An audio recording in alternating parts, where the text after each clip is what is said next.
ইমামের পিছনে মুক্তাদির সূরা ফাতিহা। বেশ কিছু এটা খুব কমন প্রশ্ন হয়ে দাঁড়িয়েছে, যে কোনো মাহফিলে যাই এই প্রশ্নটা আসে। সূরা ফাতিহা যদি পড়েন, ইমাম আবু হানিফা বলছেন কেরাতুল ইমাম ইমাম কেরাতুল মুসল্লি, মুসল্লিদের কেরাত ইমামের কেরাত হয়ে গেল। আর ইমাম মালিক বলছেন আপনি যখন ইমাম আস্তে পড়বে তখন আপনি সূরা ফাতিহা পড়েন, যেমন যোহর এবং আসরে। আর ইমাম যখন জোরে কেরাত পড়বে আপনি তখন শুনুন, কারণ আল্লাহ বলছেন ইদা কুরিয়াল কুরআনু ফাসতামিউ লাহু ওয়ানসিতু লাআল্লাকুম তুরহামুন। আর যখন ইমাম শাফি এবং আহমদ ইবনে হাম্বল বলছেন সব সময় আপনি সূরা ফাতিহা পড়েন, কারণ সূরা ফাতিহা আল্লাহর মধ্যে বান্দার মধ্যে দুটি ভাগে তিনি ভাগ করেছেন, ঠিক কিনা? মুসলিম শরীফের বর্ণনা যে সূরা ফাতিহা পড়বে তার জবাব দিবেন কে? যখনই আপনি পড়বেন আলহামদুলিল্লাহি রাব্বিল আলামিন, আল্লাহ বলেন হামেদানি আবেদি। আপনি যখন বলবেন আর রহমানির রহিম, আল্লাহ বলেন মাজ্জাদানি আবদি। আপনি যখন বলেন মালিক ইয়াউমিদ্দিন, আল্লাহ বলেন আসনা আলাইয়া আবদি। আপনি যখন বলেন ইয়্যাকা না'বুদু ওয়া ইয়্যাকা নাস্তাইন, আল্লাহ বলেন হাদা বাইনি ওয়া বাইনা আবদি ওয়া আবদি মা সাআল। এটা আমার মধ্যে, গোলামের মধ্যে, গোলাম আমার ইবাদত করবে, গোলামের সব প্রয়োজন পূরণ করে দিবেন কে? তো যেহেতু আল্লাহর সাথে কথা হয়, পড়াটাতেই বরকত, ঠিক না বেঠিক? কথা বলেন না কেন? পড়তে আপত্তি কোথায়? আপনি পড়েন, কিন্তু কেউ যদি না পড়ে আপনি তার বিরুদ্ধে কোনো ফতোয়া দিতে পারবেন? ফতোয়া দিতে পারবেন না।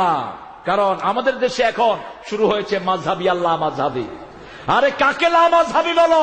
পৃথিবীর কোন মানুষ নাই যে আমল করবে কোন না কোন মাযহাবের সাথে মিলবে না। কাকে লা মাযহাবি বলো? যারা লা মাযহাবি বলে নিজেকে পরিচয় দেয় তারা ইমাম আহমদ ইবনে হাম্বল এবং ইমাম শাফিকে অনুসরণ করে, ঠিক কিনা? যেমন বুকে যারা হাত বাঁধেন, ইমাম শাফির লোকেরা কোথায় হাত বাঁধেন? কথা বলেন না কেন? ইমাম আহমদ ইবনে হাম্বলের লোকেরা কোথায় হাত বাঁধেন? তারা জোরে আমিন বলে, আবার বলে আমরা আহলে হাদিস। আরে বেটা, সব ইমাম আহলে হাদিস। ইমাম আবু হানিফা বলতেন যেখানে সহিহ হাদিস আমি আছি সেখানে, তুমি কেন আলাদা হও নিজে? আমরা মুসলমান, এই নিয়ে কোনো পার্থক্য করব না। যেহেতু নামাজের ফরজগুলো ঠিক, নামাজের সুন্নতগুলো আমরা ঠিক রাখি, মুস্তাহাব জিনিস নিয়ে টানাটানি করে মুসলমানদেরকে বিভক্ত করা উচিত হবে না, ঠিক কিনা? আমরা যখন কাবা ঘরে যাই আমরা জোরে আমিন বলি, আবার কাবা ঘরের লোকেরা যখন বাংলাদেশে আসে দেখে ইমাম আস্তে বলে, তারাও আস্তে আমিন বলে, ঠিক না বেঠিক? আপনি ইমামকে ফলো করবেন তাহলে কোনো দোষ হবে?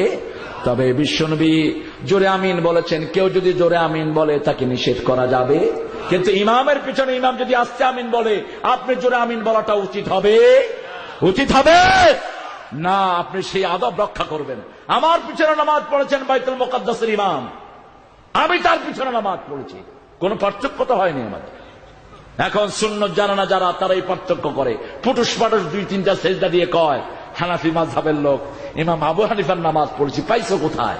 ইমাম আবু হানিফা এত শর্ট নামাজ পড়েছেন।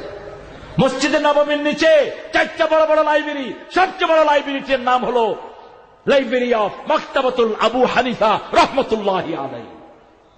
সেখানে তো কোনো ঠেলাঠেলি নাই, আমরা ঠেলাঠেলি করব কেন? মসজিদে যারাই যায় তারা আমাদের বন্ধু, যারাই কালেমা পড়েছে তারা আমাদের বন্ধু, ঠিক না বেঠিক? চার মাযহাব মানা কি ফরজ?